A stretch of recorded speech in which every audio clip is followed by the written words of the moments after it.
And now, here's the news. Channel 4 was still woefully behind in the news ratings and spoofed the chatty personality news that had left them in the dust. Some people confuse the news business with show business. At News 4, we haven't forgotten why you watch the news, and we're bringing it to you in a whole new way at 5:30, 6, and 11. Tune in. Sandy Drew, Lowell James, and Wes Sargentson. News 4, where we look at the news as your business, not show business. News 4 is the newest thing in broadcast journalism, introduced to Detroit area viewers in April of 1976.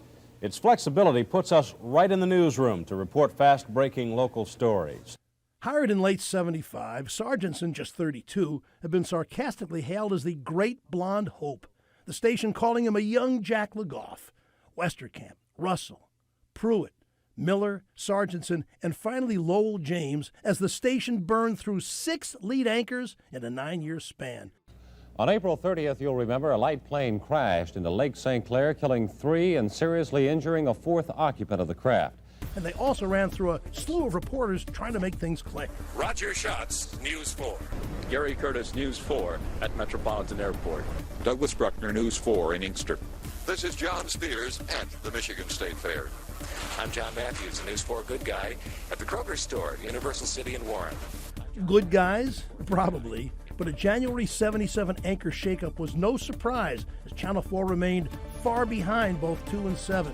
Amid the turnover, some solid long-term stalwarts survived the ratings swoon.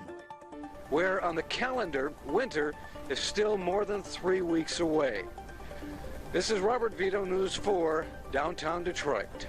Vito reported for 9 years at WWJ before becoming a CNN bureau chief. And caught passing motorists.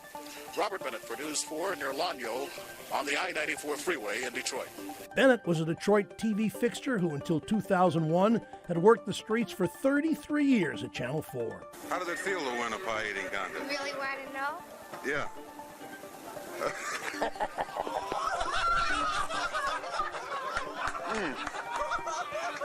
That's not exactly what I had in mind, but the answer was straight and direct to the point. Dwayne X. Riley, News 4 at the State Fair. Glib, self-deprecating, and versatile, no one wore more hats at Channel 4 than Dwayne X. Riley. He joined the station in 1960 as a serious reporter and anchorman, but his ability to weave humorous mini-adventures in Riley's world capped his legendary career. I've taken acting lessons from Jeff Daniels. I can shove him around, and he can also overact, but I can shove him around and, check my watch, but he's the one doing all the work, so that the safety is him.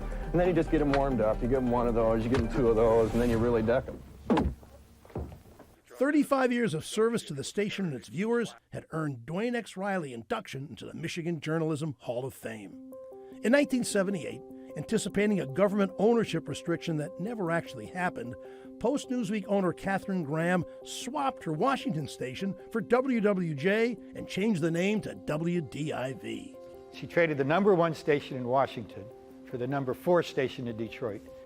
Post-Newsweek had taken over the summer before I got here, 6 months, and ratings went down in those 6 months. Channel 4 had lost its brand, and that was what Post-Newsweek came here to regain. One of the reasons I think they wanted to buy this station was because of the history it had for being a strong news station. And that's what WWJ was, but unfortunately when we got here, it was that no longer. Channel 4 and the news were so square. Saturday Night Live came on in '75. Live from New York, it's Saturday night! It's like the longest running show in TV history. Channel 4 and the Detroit News banned it from their airwaves because it was too sarcastic, too satirical, too funny, too smart. So, Channel 50 snapped it up while 4 showed old movies. Newly hired reporter Carmen Harlan had voiced the station's presentation to potential advertisers. We're for Detroit. We're for the spirit of now. We're for... Yes, we're for Detroit, and we're going to be for Detroit for many years to come. And there are a great number of major special events and some innovative programming coming up in the next few months. Cliffhangers, Little Women, DJ and the Bears, and Mrs. Columbo are but a sampling.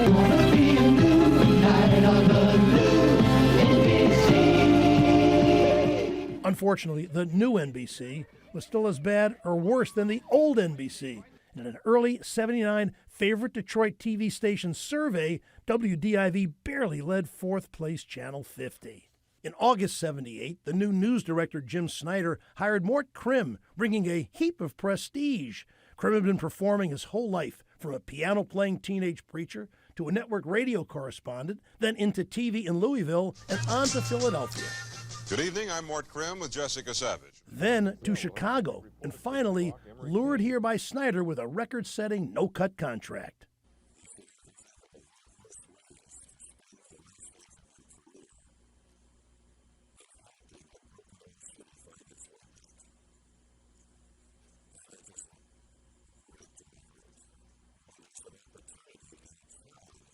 Special report on the Middle East situation at 11:30, immediately following our newscast and coverage of the arrival of... Crimm got off to a rocky start, moving the needle the wrong way. His 6 o'clock newscast that had been tied for second when he arrived was now a distant third, and same so at 11. He wasn't Bill Bonds. He wasn't that Detroit style. It's really hard for someone to come in from outside the market. I give Mort Crimm a lot of credit because it took a while. It took more than a couple of years. The Free Press's Chris Stair, who'd hailed Crimm's hiring in '78, now ripped him for being nearly doubled at 6 and 11 by Channel 7 and Bill Bonds. Even the cartoonists were taking shots at Channel 7's domination of Channel 4.